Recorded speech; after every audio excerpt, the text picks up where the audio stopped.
I just want to return to a time where I could just go in the browser and play a whole bunch of games like when I was a kid. Like Newgrounds, which I probably shouldn't have been playing. Club Penguin, Pop Tropica. What happened? I want to go back to the good old days.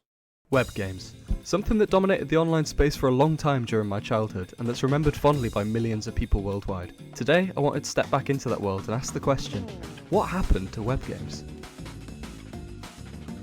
Dude, that's what I'd like to know, man. Where did they go? Like, seriously, what happened? I actually have no idea. I just woke up one day and realized that they were all gone. There's a few key things I'd like to take... Like AndCon, what was it, Crazy Monkey Games, stuff like that. Take a look at, like how Shield customization, games? community, and monetization all play into how we remember these games. But to begin with, I decided just to dive in head first and join a couple remade versions of some of the most popular web games to see if they were actually any good, or if we I didn't know what that Weevils one was. just look back at them blinded by nostalgia. As a kid, I spent hundreds of hours on all of these games, with my favourites being Bin Weevils, Club Penguin... What was it, Toon Town? That was one I played a lot. That one was kind of garbage. Moshi Monsters, and one that's a little bit more niche called Fight My Monster. These games were my first real introduction to the online world and the internet as a whole, and the change from growing up... Club Penguin and Pop Tropica were my shit, man. You also got miniclip.com. I'm just gonna remembering all of the ones that I used to play back in the day. In a small town in the middle of nowhere, to suddenly being able to join a massive community of other players was really strange to me at the time. CartoonNetwork.com had a bunch of great games. In traditional fashion, when I made my new account on the remade version of Bin Weevils, I created it under the username Fishwasher73, an homage to my old username, Fishwasher72. I'm not sure why all my usernames seem to be some kind of household appliance combined with something else, but anyway. The very first thing these web games greeted you with was a customization screen, one of the key things I mentioned previously that made these games so successful. Being able to customize your own character, whether that was a penguin or a weevil or some other kind of strange creature, gave you that immediate sense of identity within the online world. That was fucking sick. When I was younger, my favourite colour was yellow, so that meant for me that every possible customizable thing was yellow. My bin weevil was yellow, the nest was yellow, my penguin was yellow, the puffle was yellow, you get the gist. Even so, being able to... And dude, creating your own house in Club Penguin and putting all your own stuff everywhere. Oh, and whenever the Facebook games came out, dude, like Card Town, what was it? Card Town was one of them. There was one where you like collected plushies and like designed your bedroom and put plushies in it. And all the girls were playing that one. And I got super popular with girls because I would play it also with them and give them things. But that's really what they were using before. They used me. They used me for all of the extra plushies. Customize yourself however you wanted in these web games was a great way to make the game feel personalized to each player. And some items like premium outfits gave you a level of status in the games, but we'll get back to that later. And like me and my friend Carson, we played the shit out of Car Town. We beat it. Like, we basically beat it. The only thing left was the microtransactions. Customization was one of the main aspects of online web games, and gave players a chance to show off their own personalities through their outfits, character choices, and even their usernames. This meant that for the first time for many people, you could decide exactly how you wanted to present yourself to others through how you made yourself look, creating what was probably the earliest online identities a lot of people made for themselves. On top of that, it was a great way to show off how much longer you'd been playing the game, especially if you had rare items or were a higher level in card jitsu than everyone else.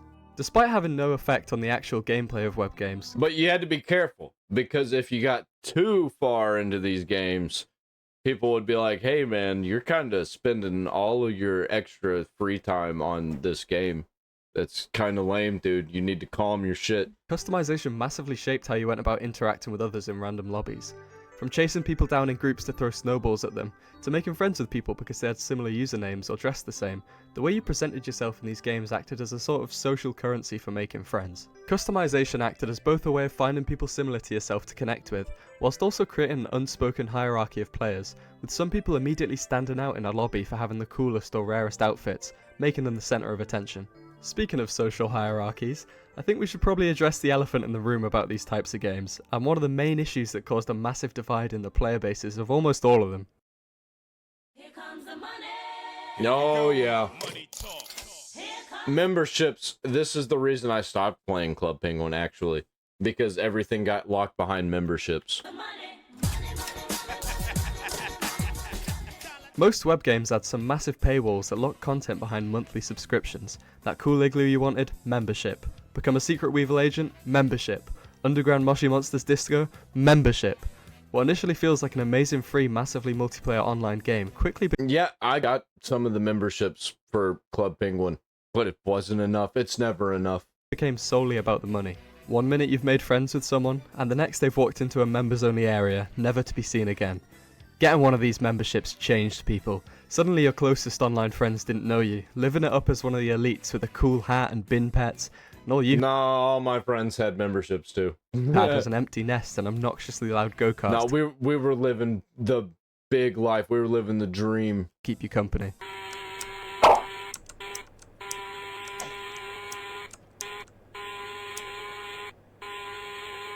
I'm sure everyone was guilty of doing the same thing. Once you've had a taste of the high life, it made you feel like you are more important than the other players. Being part of an exclusive club where features were only We just wanted the exclusive stuff and the exclusive places, the exclusive features, and we wanted to be able to meet everybody, go everywhere. given to you and not others, only for that to be stripped away when the 1-month membership gift card your parents got you for Christmas ran out. From the perspective of the developers, these memberships are a goldmine, with Club Penguin amassing over $50 million just from memberships alone. But for the average player, the unintentional divide and two-class systems that developed in these games was really obvious, and especially as a kid, it felt like there was a massive fracture in the community when you didn't have a membership. Yeah, and I matured and moved on to RuneScape after all of this. Time went on, more and more features Got the RuneScape membership, which it went way further. as well as just the cosmetics became locked behind memberships, meaning that you could never really own items or play the full game, but rather pay monthly to be able to wear them or to access everything.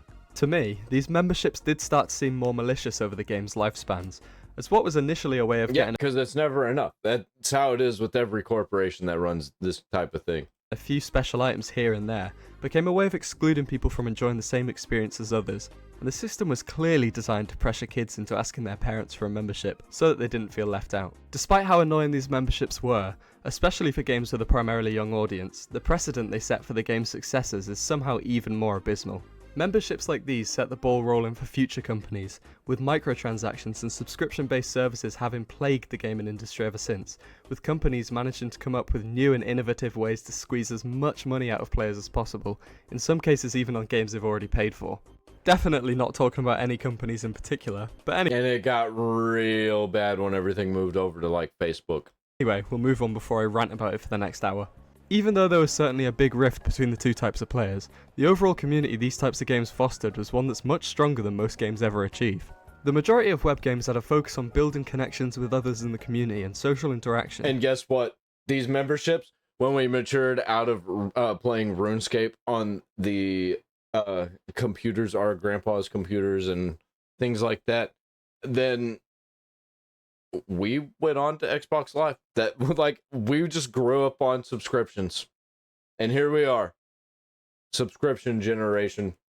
With Fight My Monster probably being one of the only exceptions, since literally everyone was trying to either kill, rob or steal from you.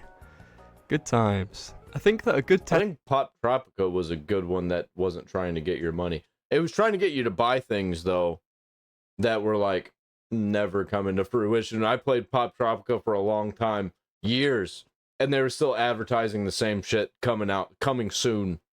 testament to how passionate these communities were about the games is the fact that many are still active to this day, despite the games being shut down years ago at this point.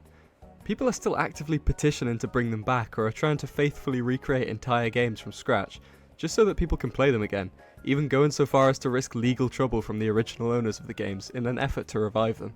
Even during the game's lifespans, the community bred support through myths like being able to tip the iceberg in Club Penguin, making hundreds upon hundreds of people band together to try and get it to work. It really does say a lot about what these games I was there. I was there whenever the iceberg flipped. That was me. I was the blue one. meant to people, considering the communities they created didn't just With the vanish, hat. they moved and rebuilt in other places on the internet. That type of loyalty doesn't just come from gameplay alone. Most of what made these games enjoyable was the interactions you'd have with others. I mean, I don't know anyone who'd log onto Club Penguin and click on the emptiest servers. It felt like there was nothing to do without the island being surrounded by other people, playing mini games, dancing or wandering around. Or pelting people with snowballs.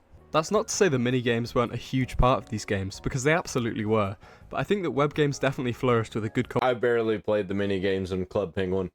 I was mostly just interacting with people. combination of both. That being said, most of the mini-games involved some kind of multiplayer aspect too, whether you were sled racing, playing card And like, I would call my friends on the home phone to tell them that I was online so they could get online, and then we'd all get online. jitsu, or beating people's score in Puzzle Palace. At least half the mini-games available had a social aspect to them. Landline, by the way, landline phone. That's crazy. Even if it wasn't by directly playing against people. Some of my favourite gaming memories came from these mini-games, with one of the best examples being from Fight My Monster. I logged onto the game one morning, and it said that someone had fought one of my monsters, and that whoever wins would steal the other person's monster. The way that battles worked was that each monster would get a percentage chance Holy shit, I remember this.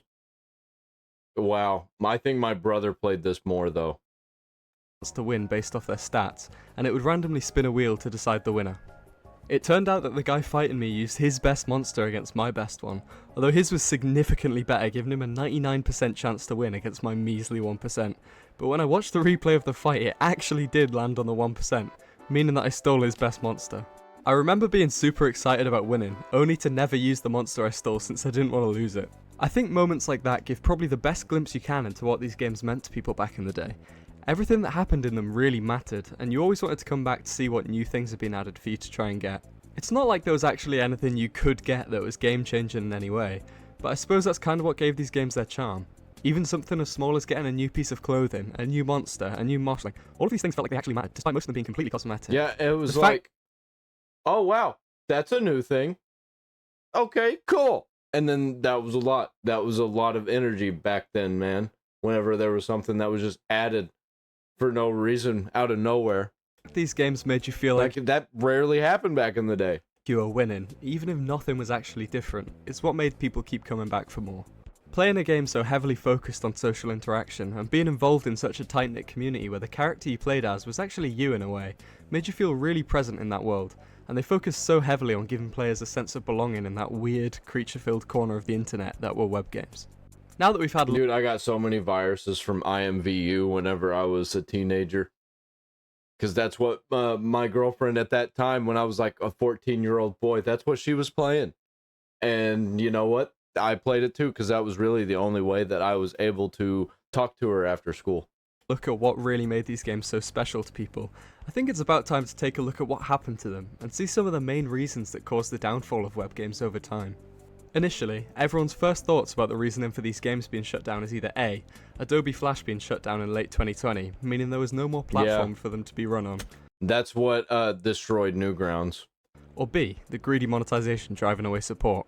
But when you look into and Newgrounds had a severe lack of monetization, which is so sad that it ended up seeing the fate that it did. Actually, they all have massively different stories behind their shutdown, with these two things just being some smaller similarities between them. We'll start by looking at the biggest of all the games, Club Penguin. Even though they had over 330 million registered users, Club Penguin's support dwindled massively over the course of a few years for a number of different reasons, even with Disney taking ownership of the game early on. Mobile gaming That's probably what led to the downfall. Disney's not very good at managing things for children. Was on the rise, especially for younger audiences, and the web game style of games became less and less popular, and Club Penguin just couldn't keep up. Disney's solution was to release Club Penguin Island, a successor to the original. Didn't PewDiePie host one of the server rooms in his house? Club Penguin with updated graphics and updated pricing. But the new game lacked the charm and social aspect that drew people to Club Penguin in the first place, and felt more like a soulless mobile game instead. By this point, if you didn't have a membership, playing the game was pretty much worthless, since the vast majority of content in that game was members only. Even before Club Penguin Island, updates weren't as well received by the community over the years. Players grew up, numbers dropped, and Disney eventually stopped all updates to make way for Club Penguin Island. And then Minecraft happened. And then Fortnite happened. And children never looked back. Considering how huge of a game Club Penguin was back in the early 2010s, it's sad to see how both the original game and Island both were abandoned by Disney, but I suppose it was part of their change in company strategy to focus more on their core IPs like Star Wars or Marvel. Maybe if it had a better adaptation to the fast-paced Wasn't there also a Club Penguin Nintendo DS game? and change on internet, it'd still be around, but with the reception and backlash Disney got from Ireland, Club Penguin was officially finished, with the original game shutting down just before its release on the 30th of March 2017, and Club Penguin Island following shortly after I didn't even know about Club Penguin Island. on December 20th, 2018.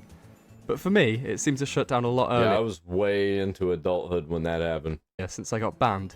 But in my defense, the guy on sled racing was an idiot. What an idiot. Taking Yeah, what an asshole. He got banned. a look at Bin Weevils, the game's end was a slow burn. They never really made an effort to modernise the way the game functioned or the engine it was built on, and it relied heavily on outdated mid-2000s web design. This meant games with a much smoother user experience began to grow and evolve, yet Bin Weevils never seemed to change, which leads us back to a key problem with web games: change. Dude. Yeah. They kind of, the stuff that they changed was like minute stuff that really didn't matter, and the core gameplay didn't change, so it really grew stale, especially as kids grew up, man. They move on to the next version of the games that they like I was talking about with how I moved on to RuneScape, and then I moved on to just Xbox Live in general. Now, I know it's a little bit hypocritical since I said earlier that the lack of any real change is part of what gave these games their charm, but Bin Weevil's distinct lack of any change whatsoever left them in a pretty bad position. They weren't backed by a massive corporate entity like Club Penguin was, and without any incentives to entice new players into joining Bin Weevils, hardly anyone was paying for memberships anymore. When Adobe Flash finally ended support, not only did it mean that the original version of the game had shut down, but 55 Pixels didn't have the funding or means of developing a new version once it ended. Again, it's a shame it had to reach its end, but similarly to Club Penguin, it's just a good demonstration. This seems like it'd be a really cool, like, friend swap game if they made a new version. Of how web games just couldn't keep up with the constant change of the internet. Moshi Monsters achieved a similar fate to Bin Weevils, with its parent company reportedly being left with a £6.5 million loan that they struggled to repay, leaving them without the funds to try moving the franchise onto different platforms or versions. Adobe Flash shutting down was more or less just the nail in the coffin for a lot of these games, since it wasn't the only reason that they had to come to an end, but it definitely happened during a pretty bad time when these games were struggling the most. The final game I want to mention, Fight My Monster, met probably the strangest end of the bunch, with no one really knowing what happened to it. The developers just kind of vanished and abandoned the game, with little to no communication about the reasoning back in 2012. I suppose we can only assume there was some kind of internal or financial struggles that they faced, but for now, it's left as a bit of a mystery, at least to me. I think it's pretty fair to say that the main takeaway of what happened to web games... Yeah, and you know, sometimes that just happens, man. Some of these games, you just lose them. They're lost in time. You don't know anything about them. Nothing was ever said about them. There was a game that my brother used to play. I think it was like Adventure Quest, and he'd play a bunch of games like those. I don't know what happened to a bunch of those games. I played them too.